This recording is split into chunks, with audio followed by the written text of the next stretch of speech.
Elle fait partie des figures incontournables du paysage médiatique français.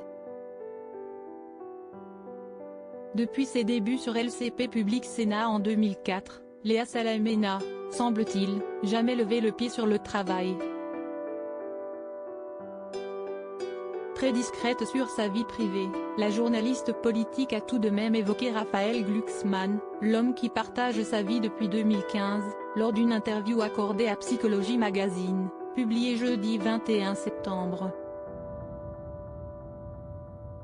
Et pour cause, la Libano-Française de 43 ans aux commandes de Quelle Époque a confié comment le père de son fils jouait un rôle primordial dans l'évolution de sa vie de femme, et par conséquent, dans celle de sa vie professionnelle. Il m'a appris à baisser les armes. Je pensais vraiment que la vie était un rapport de force, tu gagnes ou tu perds, et il faut être du côté des gagnants. Et pareil pour le couple, a d'abord expliqué celle qui a choisi sa vocation après les attentats du 11 septembre 2001, alors qu'elle se trouvait à New York pour ses études. Et de poursuivre, mais il a gommé tout ça, sans grande discussion, il m'a appris l'égalité.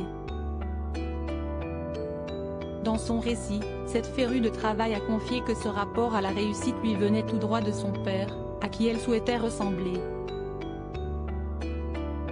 Mais depuis que le député européen est entré dans sa vie, l'acolyte a visiblement changé son fusil d'épaule. Naturellement, il m'a aidé à banaliser l'échec, les fragilités, la perte. Il m'a accompagné, sur ce chemin comme sur celui de la famille.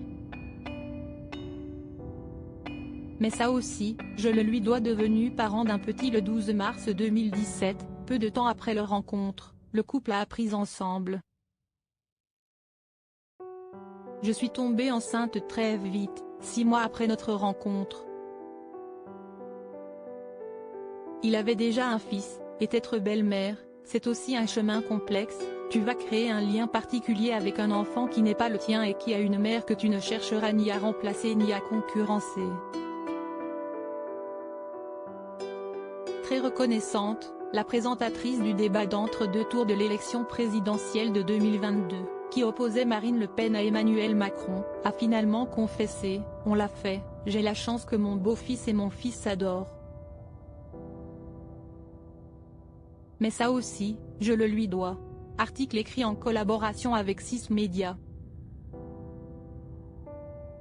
Crédit photo, Thierry Breton panoramique.